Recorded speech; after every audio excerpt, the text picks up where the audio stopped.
नमस्कार मेरी YouTube family. मैं हूं साहिब और आज आपके लिए लेकर आया हूं एक ऐसी कहानी जिसे सुनकर आपके रोंगटे खड़े हो जाएंगे। ये कहानी मुझे मेरे एक सब्सक्राइबर ने भेजी है और सच कहूं तो इसे पढ़ते हुए मेरे भी दिल की धड़कनें तेज हो गई थीं। आज की कहानी है एक भूतिया ट्रैक्टर की जो सुनसान खेतों में चलता है बिना किसी ड्राइवर के। क्या ये हकीकत है या एक डरावना सपना? तो अगर आप भी इन रहस्यमयी किस्सों के शौकीन हैं तो इस वीडियो को पूरा देखें, और अगर ऐसी ही कहानियां आप भी मुझसे सुनना चाहते हैं तो चैनल को सब्सक्राइब जरूर करें। और हाँ, आपके पास भी कोई ऐसी खौफनाक कहानी हो तो कमेंट्स में शेयर करें, हो सकता है कि अगली कहानी आपकी हो। तो चलिए शुरू करते हैं इस डर और रहस्य से भरी यात्रा को। नमस्ते दोस्तों, मैं हूं रोशन। आज जो कहानी मैं आप लोगों को सुनाने जा रहा हूं वो मेरी जिंदगी का सबसे अजीब और खौफनाक अनुभव है। मुझे खुद यकीन नहीं होता कि ऐसा मेरे साथ हुआ, लेकिन ये सच है। हर एक पल मुझे आज भी याद है जैसे कि कल की बात हो। उस दिन मेरी छुट्टी थी और सोचा कि खेतों की तरफ जाकर कुछ ताज़ी हवा ले आऊं। वैसे हमारा गांव थोड़ा सुनसान सा है, खासकर रात के वक्त। लोग कहते हैं कि हमारे इलाके में एक ट्रैक्टर है जो कई साल पहले एक भयानक हादसे में बर्बाद हो गया था। उस ट्रैक्टर के बारे में कई कहानियां हैं। कुछ कहते हैं कि वो ट्रैक्टर अब भी चलता है, लेकिन उसमें कोई इंसान नहीं होता। मैंने कभी इन बातों पर यकीन नहीं किया था। सोचता था लोग तो यूं ही बढ़ा चढ़ा कर बातें करते हैं, लेकिन उस रात मेरी सोच पूरी तरह बदलने वाली थी। रात के 8 बजे का वक्त था। आसमान पर चांद नहीं था, चारों ओर घना अंधेरा और हल्की ठंडी हवा। खेत के पास पहुंचते ही मेरे कदम खुद ब खुद रुक गए। मैं सोच में पड़ी डीडीएच गया, अंदर जाऊं या नहीं। लेकिन फिर सोचा कि यह सिर्फ अफवाह है। मैंने जेब से अपनी टॉर्च निकाली और आगे बढ़ने लगा। जैसे ही मैं खेत के किनारे पहुंचा, एक अजीब सी आवाज सुनाई दी, गर्र गर्र, मानो कोई मशीन चालू हो रही हो। मैंने चारों तरफ देखा, कोई नहीं था, लेकिन वो आवाज जैसे मेरे पीछे पीछे आ रही थी। मेरा दिल जोरों से धड़कने लगा। अचानक मेरी नजर सामने के झाड़ियों के पार गई और देखा एक पुराना जर्जर सा ट्रैक्टर वहां खड़ा था। उसके पहिए घूम रहे थे और इंजन से धुआं निकल रहा था, पर कोई उसमें बैठा नहीं था। मेरे रोंगटे खड़े हो गए। वो ट्रैक्टर धीरे धीरे मेरी तरफ बढ़ने लगा। मेरा दिल कह रहा था, भाग रोशन, भाग। मैं पूरे जोर से दौड़ने लगा, लेकिन वो ट्रैक्टर मेरी गति से भी तेज था। हर पल जैसे वो करीब आ रहा था। उसकी लाइटें झपक रही थीं और इंजन की गूंज मेरे कानों में हथौड़े की तरह बज रही थीं। मैं दौड़ते दौड़ते एक पेड़ के पीछे छुप गया। सांसें इतनी तेज हो रही थीं कि लग रहा था कहीं निकल ना जाए। मैंने ध्यान से देखा, वो ट्रैक्टर वहीं रुका और कुछ देर बाद इंजन बंद हो गया। मैं सोच में पड़ गया कि ये कैसे मुमकिन है। क्या ये मेरी सोच है या सच में कुछ अजीब हो रहा है? तभी अचानक मुझे एक आवाज सुनाई दी, किसी की चीख, मानो कोई दर्द में पुकार रहा हो। रोश न, बचा लो। मेरी आंखें फटी की फटी रह गईं। मेरे नाम को पुकारने वाली वो आवाज जानी पहचानी लग रही थी। ये तो वही आवाज थी जो मैंने बचपन में सुनी थी। वो मेरे दादाजी की आवाज थी। दादाजी के साथ वो हादसा बरसों पहले हुआ था। ट्रैक्टर की चपेट में आकर उनकी मौत हो गई थी और वो ट्रैक्टर उस दिन से गायब हो गया था। किसी ने उसे नहीं देखा तब तक, जब तक आज रात मुझे दिखाई नहीं दिया। मैं धीरे धीरे हिम्मत जुटाकर ट्रैक्टर के पास गया। मेरे पैर कांप रहे थे, लेकिन मैं रुक नहीं सका। ट्रैक्टर का इंजन बंद था, पर उसकी स्टीयरिंग अपने आप हिल रही थी, जैसे किसी अदृश्य ताकत का वश हो। तभी अचानक ट्रैक्टर की लाइटें फिर से जल उठीं और एक परछाई सामने आई। ये परछाई मेरे दादाजी की थी। उनका चेहरा दर्द और दुख से भरा था। उनकी आंखें मुझसे कुछ कहना चाह रही थीं। रोशन, मेरी आत्मा इस ट्रैक्टर में फंसी हुई है, मुझे मुक्ति दिलाओ। इस दुर्घटना ने मुझे यहीं बांध दिया। तुम्हें ही ये बोझ हटाना होगा। मैं कांपते हुए बोला, दादाजी मैं क्या करूं? उन्होंने इशारा किया कि ट्रैक्टर के इंजन के पास एक जगह है जहां कुछ दबा हुआ है। मैंने हिम्मत करके इंजन के पास जाकर देखा तो वहां एक ताबीज जैसा कुछ था। इसे निकालो और नदी में बहा दो, तभी मुझे शांति मिलेगी, उन्होंने कहा। मैंने वो ताबीज निकाला और बिना देरी किए पास की नदी की ओर दौड़ पड़ा। ट्रैक्टर की गूंजती आवाज मेरे पीछे आ रही थी, जैसे उसे रोकने की कोशिश कर रहा हो। रास्ते में कई बार लगा कि वो ट्रैक्टर मुझे कुचल डालेगा, पर मैं किसी तरह से बचता बचाता भागा और ताबीज को नदी में फेंक दिया। उस घटना के बाद कई दिन बीत गए। मैं चाहता था कि उस रात जो कुछ हुआ उसे भूल जाऊं, लेकिन वो खौफनाक अनुभव बार बार मेरे जहन में लौट आता। एक तरफ मुझे सुकून था कि मैंने अपने दादाजी की आत्मा को शांति दिला दी, लेकिन एक अजीब सी बेचैनी भी दिल में थी। ऐसा लग रहा था कि ये कहानी यहीं खत्म नहीं हुई है। कुछ दिन बाद एक रात जब मैं सोने की कोशिश कर रहा था, तभी मेरे कमरे की खिड़की के पास एक हल्की सी आहट हुई।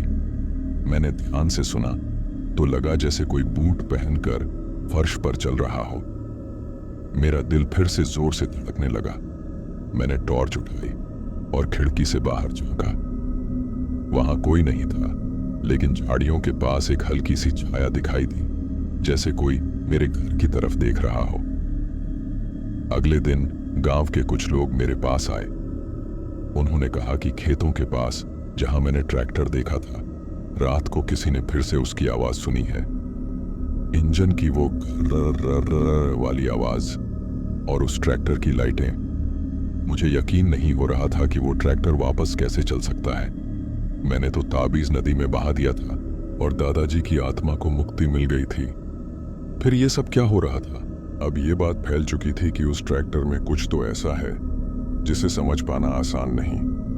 कई लोगों ने मुझसे उस रात की कहानी सुनी और कुछ लोग मुझसे कहने लगे कि शायद सिर्फ ताबीज बहाना ही काफी नहीं था। मुझे उस घटना की तह तक जाना था। ये जानना था कि वो ट्रैक्टर आखिर बार बार क्यों दिखाई देता है। एक दिन मुझे गांव के एक बुजुर्ग बाबा का ख्याल आया। वो काफी दिनों से गांव में रह रहे थे और ऐसी रहस्यमयी बातों के बारे में काफी कुछ जानते थे। मैंने अपनी पूरी कहानी बाबा को सुनाई।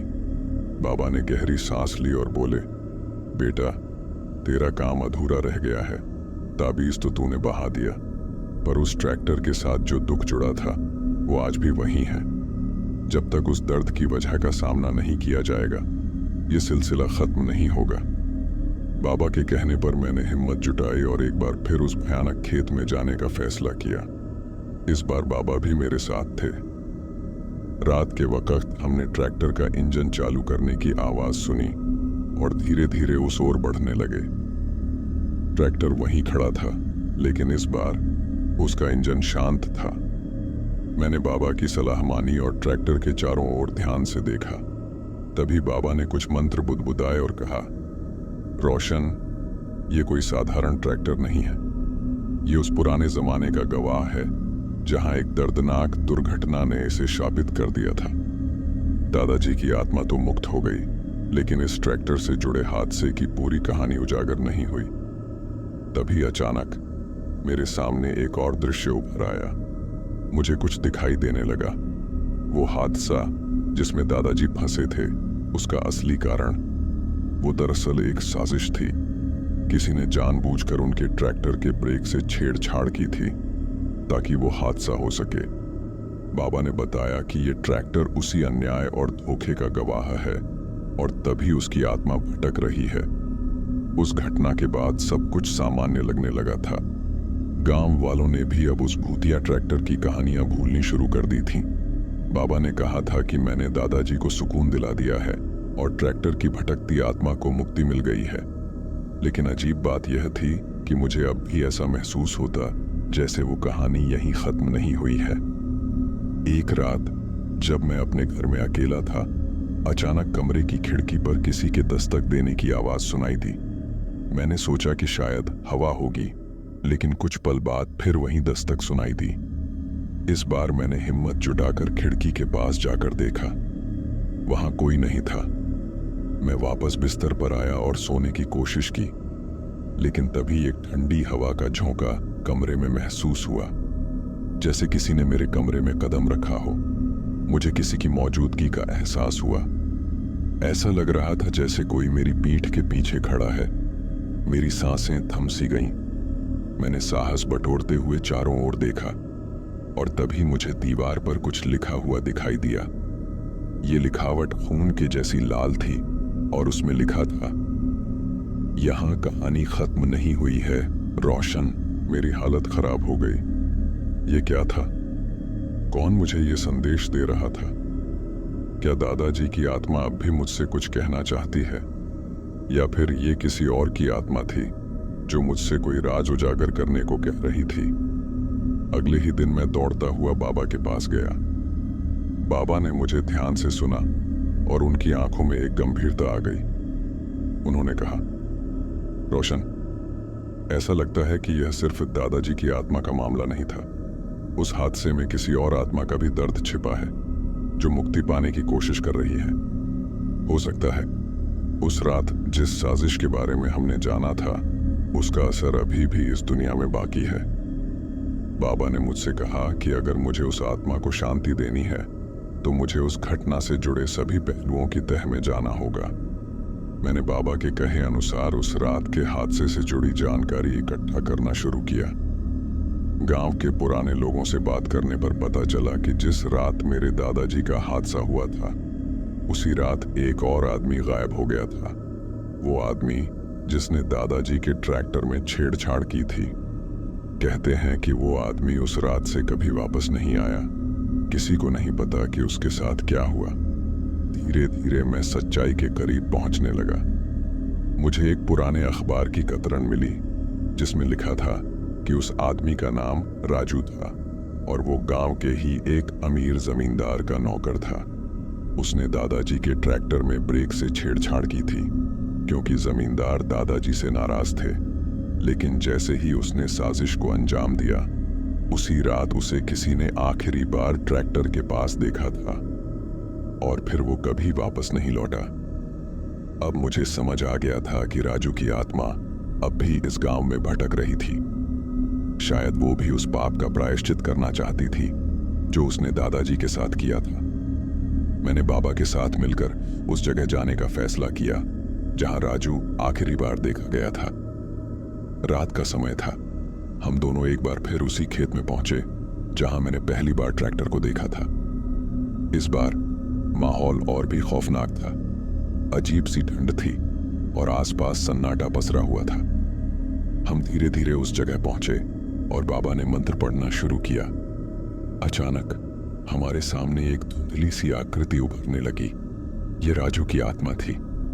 उसका चेहरा दुख और पश्चाताप से भरा हुआ था।